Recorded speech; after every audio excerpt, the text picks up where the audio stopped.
So our next speaker is Mr. Nashef, who is a cardiothoracic surgeon at Papworth Hospital and one of the originators of the Euroscore and one of the originators of the Amaze Trial for concomitant atrial fibrillation. Amazon. What did I say? It's the Amaze. Amaze. That's okay. Right. Well, actually, Amazon sounds good. I wish I'd thought of that at the time. I have to say, when Neil Wilson asked me to speak about AF at the SCTS University, I was delighted, and I said, yes, of course. And then when I actually saw what the remit was, which was lessons from the Amaze Trial, who should have concomitant Maze, I very nearly apologized and said, can I talk about something else, please? And the reason for this is that this trial is not really finished. But after a little bit of consideration, I thought, well, we have learned a few lessons, so perhaps I can share some of those with you today. So we all know that when we have patients coming for cardiac surgery, that AF is present in many of the mitral surgery patients, and we also know that it's present to a lesser extent in pretty much every other type of cardiac surgery that we do. And traditionally, for many years, we just ignored it. You know, there was AF, but we were doing a mitral or a coronary or an aortic valve or whatever, and we just ignored the AF. And I still remember to this day the excitement in the late 80s when Raghib Hassan came back to Manchester, where we were both senior registrars. And he came back from the States, having heard James Cox. And he presented to us the fact that there was now a surgical treatment for AF. And he explained macro re-entry circuits and explained the pulmonary veins and explained how the maze would do. And we just sat there completely amazed at this. We just could not believe this was true. And I have also to say that most of us did not understand the word he said. But that was in the late 80s, and things have moved on quite a lot since then. One thing that has not moved on very far is the original and quite ingenious operation devised by Dr. Cox, which was the cut and sew maze. Now, there is no doubt that it's effective in that it has restored sinus rhythm in many, many patients, but the take-up by the surgical community must have been one of the slowest in surgical history. And I think it must be because of the burden of the operation. It's long, it's difficult, it has a lot of incisions and suture lines and loads of potential bleeding sites, so that at the end, I think our experience at Papworth is probably similar to most of yours in that it was a handful of surgeons in a handful of centers offering it to a handful of patients who had the worst symptomatic AF, and most of the others just avoided it. And then the energy devices came on, and that, of course, changed everything because it made it accessible so that most surgeons could now do AF surgery, and it became very attractive. And probably one factor that we should not forget is that the cut and sew maze was never really device-driven because sutures are sutures and they don't make much money. But this was potentially a money earner for many organizations, and there was a little bit of industry drive to push it forward. And as a result, we have seen many devices, which you've heard described, and we've seen many lesion sets, and definitely many surgical approaches from the full sternotomy down to the minimal access and port operations and so on. So that we have a strange situation now. We have an enormous variability in the approach to atrial fibrillation. And the first variability is whether the patient is going to be offered anything at all. And I think it very much depends on the patient, the center, the surgeon, and which way the wind is blowing as to whether somebody who presents for cardiac surgery in AF will be offered any treatment for AF or even have that treatment discussed with them. There is a huge variability in the lesion set, and we've heard descriptions of those, and in fact, I learned today that the variation in the lesion set is even bigger than I thought it was. There is further variation in the device that is used. And something that hasn't been touched on is how the patient is managed afterwards in terms of trying to restore sinus rhythm or rhythm rate control or medication, pacemakers and everything else. That varies too. Now, we've all seen dozens and dozens of series of just concomitant maze being done mostly in conjunction with mitral surgery, but also in conjunction with other cardiac procedures. And we have seen success rates reported of about 50 to 95%. But in some of those papers, the success rate was essentially one ECG once, sometime after the procedure was done. In fact, some of them, I think, were telephone follow-ups where the patient was asked from 500 miles away whether they were in AF or not.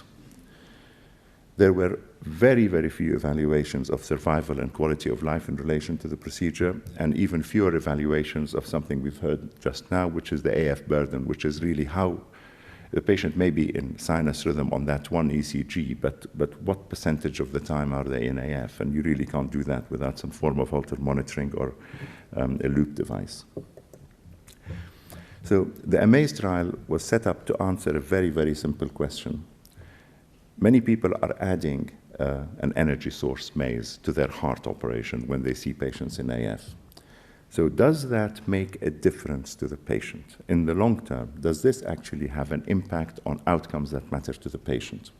And the outcomes that matter to the patient is how long they live and how well they feel. So it is mainly survival and quality of life. And if it does make a difference, we wanted to find out whether it is cost effective and that it is worth the investment. Is the difference worthwhile for the investment that we put into it? So this is a really dirty surgical trial. We have not told people how to do the maze or the ablation. The reason for this is because we wanted to find out whether what is being done now is worthwhile. And we would have shot ourselves in the foot, I think, had we actually instructed people on what we thought was the correct way to do the maze, for two reasons. The first is that we're not sure we know that we're right. And the second, there is no better way of alienating a surgeon from a trial than to tell him or her how to operate. So we just asked people to recruit their patients into the trial and do what they normally do. But we did ask them to tell us what that was, so that we can find out by sub-analysis whether there is some advantage to a lesion set or an energy device over another. So the design was a multi-center, restricted to the UK trial, and believe it or not, it is double-blind. That means the patient does not know whether they received a Amaze procedure, and the person assessing their quality of life and their ECG also does not know whether they received a Amaze procedure. There is no documentation in the notes other than a sealed envelope with warnings saying, open this at risk to your own life. That means you do not open this envelope unless you really, really think that what's in it affects how you're going to manage the patient. Now, this is important because it means that all patients, whether they are trial or control, will receive the same package of post-procedural treatment in both groups. Because what you can't have is the patient who has had the maze having everything thrown at them, from cardioversion to every drug under the sun, to get them back into sinus rhythm, and those who haven't had the maze just left to their own devices in their post-operative AF. So the trial will be genuinely fair. And it was funded by the NIHR Health Technology Assessment Section. So we've included all the patients who come to have heart surgery with AF, provided they were over 18 years of age. We've included all cardiac surgery, coronary, valve, combined, and even surgery on the aorta, because they often have AF. But they had to have a documented history of AF that was present for at least 3 months or more. And it didn't really matter whether it was chronic, persistent, or paroxysmal, but they had to have documentation of AF for at least 3 months leading up to their presentation. We decided to exclude redos, and the reason for this is simple. We didn't want to put patients at unnecessary risk, and we don't want people to go around doing dissections in areas where they normally would not do dissections purely to achieve the maze lesions.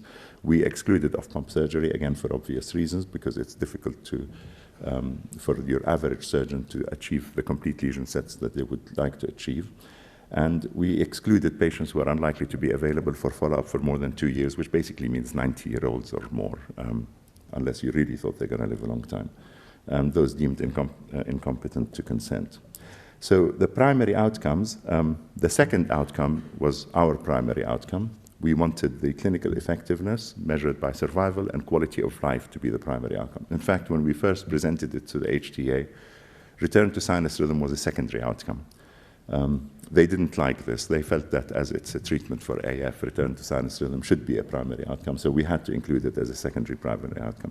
And the measure of sinus rhythm was going to be by ECG monitors worn continuously for 4 days, and this will be identical to the assessment of their preoperative AF, so that patients who are recruited wear a monitor for 4 days that documents their AF burden, and then after the operation, they wear a monitor for 4 days again. The secondary outcomes are fairly self-evident. We look at 2-year sinus rhythm. We look at overall survival and stroke-free survival. We look at the incidence of anticoagulant-related hemorrhage, because obviously anticoagulation plays a big part in this. There are the usual 3 quality of life endpoints. And then there are the economic endpoints, which looks at resource use from everything to do with the operation, the devices used, the drugs used, and hospital readmissions and cardioversions and everything. So the entire burden to the NHS for treating the trial patients versus the control patients can be compared. Now we're beginning to come into some of the lessons I have learned from doing this trial. We wanted a sample size of 400 patients, which actually is quite respectable. If you look at the 14 or 15 or so randomized controlled trials together as a meta-analysis, all of them come up to about 400 to 500 patients put together. So we have one trial of 400 patients. We thought that will answer the questions. We wanted a minimum of 6 centers, and by surveying the centers, we found out that they conduct between 800 to 1,000 procedures per year, and about 10% of the patients will be in AF, so there should be between 80 to 100 patients eligible for recruitment. We were very modest, and we said we will only recruit half of those. We'll do our best to recruit half of those, and therefore, on that basis, we should have finished recruitment in 18 months. So the first lesson is that it's now 5 years, and we are still recruiting. We will finish very, very soon. Surgeons are really rather bad at overestimating their recruitment prowess, aren't they, Peter? And I have to say this isn't purely a criticism of Peter, because I actually count myself in that. I have not been able to recruit anywhere near the number that I was hoping to recruit, certainly at the beginning. And I can tell you that doing a randomized controlled trial in surgery is very, very difficult. There are many reasons for this, but in the current era, there is so much paperwork to be done, and that involves so many organizations that you can always add a year to your anticipated launch date, and that will be an underestimate. And something else that I have discovered is that as soon as you start a randomized controlled trial, dozens of organizations that you never even heard of come out of the woodwork and expect you to report to them. And I'm not too sure whether these are even legitimate, but there is no choice. And I can tell you for sure that my staff who work on the Amaze trial spend more than half of their time filling in reports and tick boxes for organizations. They spend more time on that than they do on the trial itself. So it is really a huge job. And in comparison to this, Euroscore 2 was a walk in the park. Anyway, there is also the issue of eminence-based medicine, which interferes a lot with the ability to recruit. Because many people seem to know whether a patient will benefit from having Amaze and will know whether a patient will not benefit from having Amaze, and therefore decide not to recruit on that basis, which kind of restricts your pool of recruits, which is a little bit difficult when you have already said that there is equipoise here and we don't know. There is a bit of a logical conflict in here, which I'm trying to understand, but I probably will never achieve that. So we have recruited 336 patients. The recruitment stops in 2.5 months' time, but I'm pleased to say that even if we recruit not a single patient in the next 2 months, we do have enough to answer the question, because we were very lucky that the dropout to follow-up was actually a lot less than we have expected. So 336 will be enough. If we get to 350, 360, it'll be even better. We will complete the follow-up about a year afterwards, and that is when I'll be able to tell you the results. In the meantime, we can be sure that there are no safety issues because there is no mortality problem or complication problem which is directly related to the Amaze people, the trial arm, which has been shown to be higher than the control arm. So doing the Amaze appears to be safe. So that at least is a reassuring thing. The second thing is that you might also like to know that mortality is pretty high in both groups. And the reason for this is because the patients who are recruited, patients who come to have heart surgery in general with AF, are a really old and sick bunch. And I suspect that previous series were very selective in the patients that they offered the Amaze procedure to. That you offered it generally to the young person in whom you thought you could get away with it with impunity. And there was a certain reluctance to offer it to the average old and sick patient with AF. Now, there are many rules which dictate what you can and cannot say about the data of a trial in progress. And being a stickler for rules, I will have to stick to those rules and not divulge anything. In fact, I can tell you that I wasn't even allowed to look at the data until about 6 months ago when there was a decision that had to be made, and there was no choice but for the chief investigator to look at the data, and I looked at the data for the first time. So for this reason, these are lessons which are not learned from the Amaze trial, and I will deny that I ever said any of this if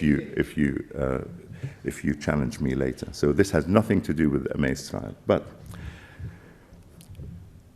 when control patients, that means people who have not had the Amaze, have the same panoply of treatment thrown at them to get them back into sinus rhythm as the ones that have had the Amaze, then the rate of return to sinus rhythm in those patients will really surprise you. And the rate of return to sinus rhythm in the Amaze group will also really surprise you.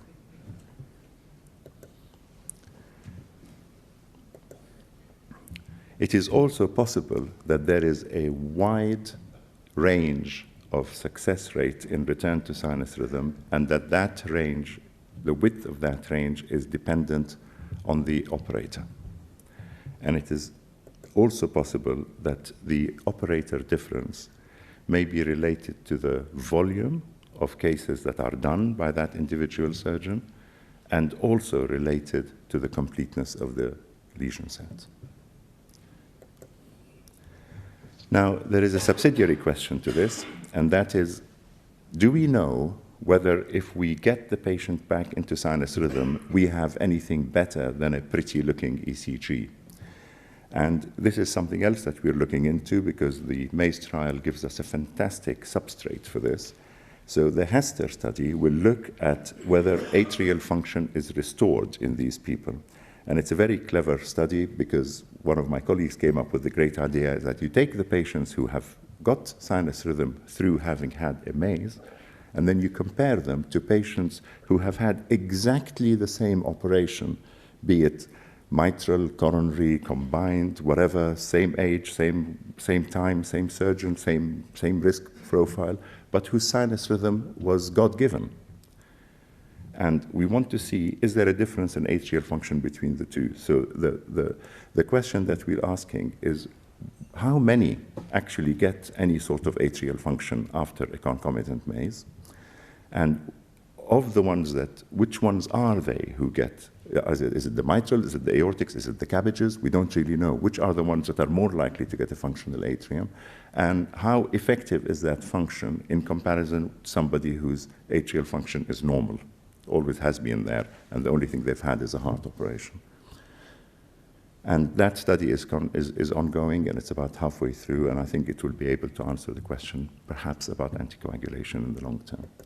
So all I can tell you now is watch this space. Thank you very much.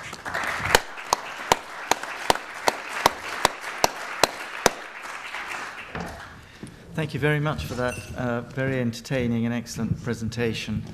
I'm terribly sorry to have to announce that we seem to have crossed over the 12 noon time when the lunchbox sessions are starting. So unless anybody has any very burning question, I'm afraid we will have to draw the session to a close. Oh, there's one question there. Hi, I'm one of the doctors from Cardiff.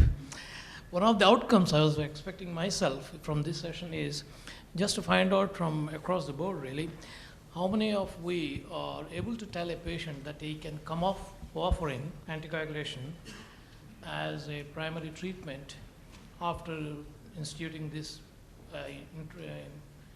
AF ablation either surgically or percutaneously. How many of us are confident in telling a patient that he will be off warfarin, not immediately, but after 2 years? I think the answer to that is universally regarded as none. Mark, would you mind answering that? I'll just quickly jump up here. I never tell patients before a procedure that one of the motivations for doing the procedure is to get them off their anticoagulant. And I think the decision to stop an anticoagulant is based on their stroke risk score. I don't mean to hark back to it, but this is another area where we don't have a lot of data. We've got registry data.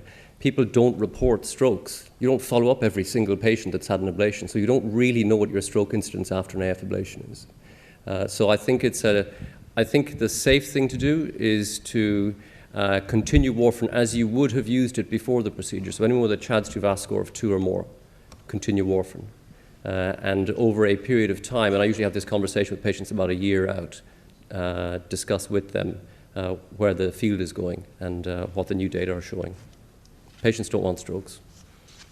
Dr. Cox, would you agree with that? I think the major determinant of that's going to be what I think the major determinant of that is going to be what cardiologists and surgeons alike decide to do with the left atrial appendage, because I really believe that the atrial appendage is the site of most thromboembolic problems related to atrial fibrillation. So I certainly would not disagree with what Mark said about it from the standpoint of assuming the patient still has an open left atrial appendage. Hopefully that'll change in the future. With surgery, again, a part of the Amaze procedure is to close it or remove it. And so we did follow our patients for 15 years, and we had one thromboembolic stroke in 500 patients or so. So I think that we had good evidence from the surgical side that if you remove and some of those people had recurrences, and probably more had recurrences than we actually thought, because we didn't have long-term monitoring back then. But one thing they didn't have was strokes, and one thing we did do was follow them very carefully. So I've always attributed that not to the fact that they got a Amaze procedure when sinus rhythm. I've always attributed it to the fact they had no left atrial appendage, and I think that's the main determinant about how it'll be handled in the future. In the meantime, I think you have to leave most of them on it, probably. I hope that gives you an authoritative answer to your question. And with that, I'd like to draw this session to a close. Thank you very much to all the speakers. Thank you.